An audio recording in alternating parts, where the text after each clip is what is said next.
আসসালামু আলাইকুম। কেমন আছেন সবাই? আলহামদুলিল্লাহ আমিও অনেক ভালো আছি। আজকে আমি পাখির বাসা তৈরি করেছি। আর সেটাই কিন্তু আপনাদের সঙ্গে শেয়ার করছি।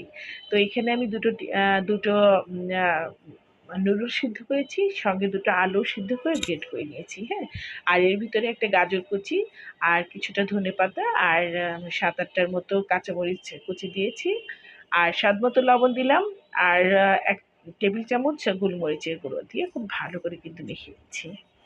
তো মাখা হয়ে গেলে আমি কিন্তু এটা এখন শেফ তৈরি করে ফেলবো। একটু গোল, গোল করে ভিতরে একটু চাপ দিয়ে একটু একটু গর্ত টাইপের করে নিয়েছি।